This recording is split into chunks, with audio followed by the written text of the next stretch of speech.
I matter. I matter. Black lives matter. Black bodies matter. America, I love you. Do you see me? The names that we are hearing shouted on streets. Ahmaud Arbery was a man. He was 25 years old when he was murdered. He went out jogging, for he was hunted by two white men who walked free for weeks after killing him. This man, his loved ones talked to his humanity. They said he was a loving son, a brother, an uncle, a nephew, a cousin, and a friend. He was humble. He was kind. He was well-mannered. He always made sure that he never departed his loved ones without saying, "I love you." Breonna Taylor, extraordinary American, extraordinary servant. She was a first responder in a pandemic. Like so many of our first responders, she showed a courage, humble heroism. She was 26 years old when she was shot and killed by police asleep in her home.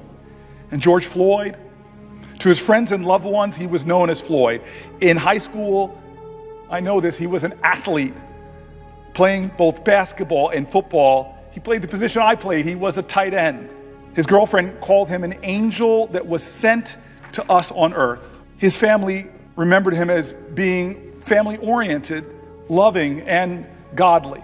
Floyd was a loving father. He was a devoted brother. He was a partner, and he was friend, and he is dead at 46 years old.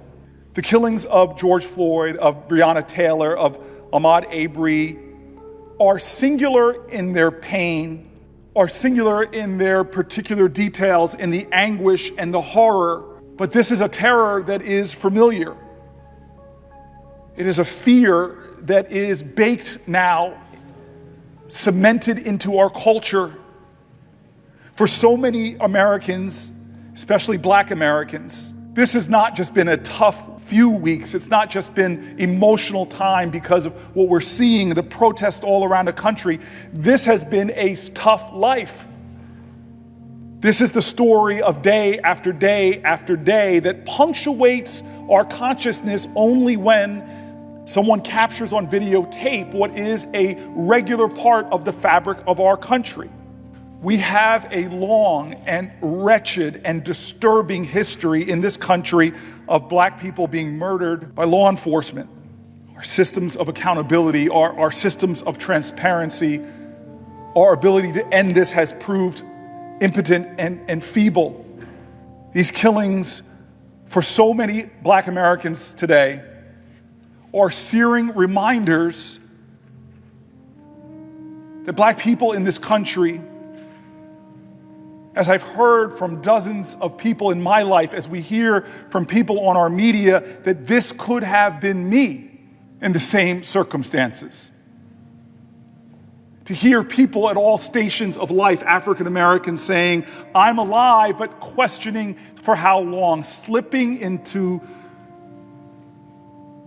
the savage reality of despair for your life and your safety. To be Black in America is to know that a misunderstanding, that an implicit racial bias, that a interaction that should be everyday and routine can become a moment where your life is turned upside down, where your body becomes broken, or when you are killed. This cycle of violence in our country, these spasms that jerk us from our comfort and pull us into the world that is faced by so many African Americans.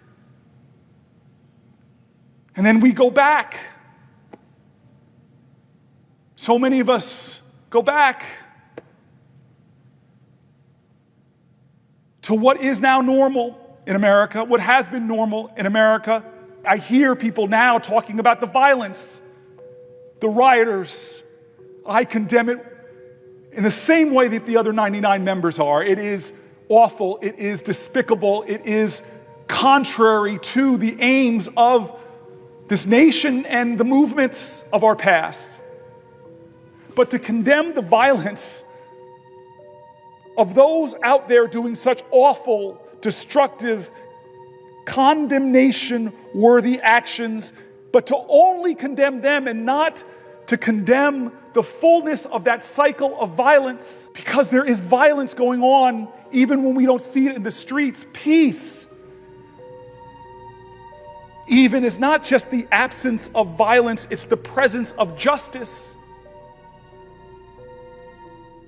This unjust cycle in our country that we seem to be stuck in, that makes the names of children like Tamir Rice household names.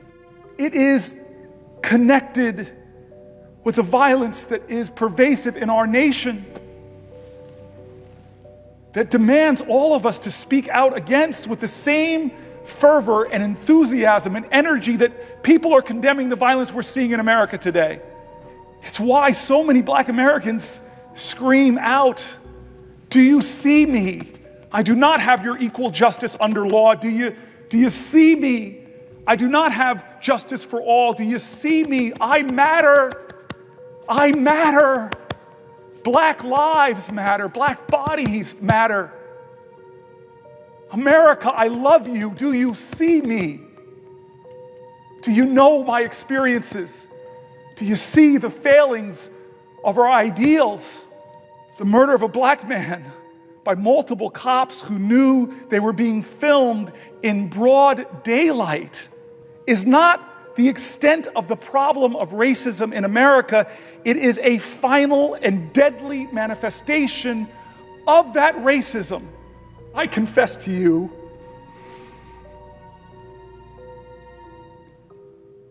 as a man who believes in this country and believes in the ideals of hope and love and faith and charity and kindness,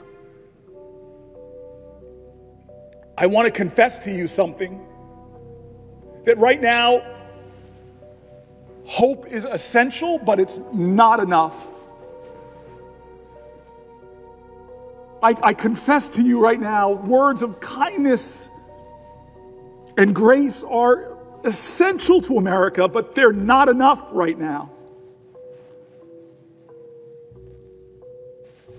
I confess to you even something that's hard to admit, that the spirit of courage and grit being shown by people on the streets, not in the comfortable hallways of the Senate, who in one of the most noble traditions of our nation are protesting, are petitioning their government, or peacefully gathering, I want to tell you right now that that is not enough.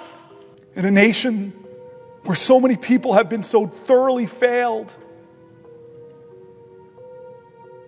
they can still manifest the ability to fight for the ideals that have been denied for them. They are the ones right now whose spirit we all must try to summon. We'll come up short, but we must try to summon it. It is the only way forward. That somehow this nation that shares one spirit can find a way to put enough indivisible into this one nation under God, that somehow this great country can find a way in this time of our generation's great crisis, that out of this crisis time, we can make this nation be truly one of liberty and justice for all.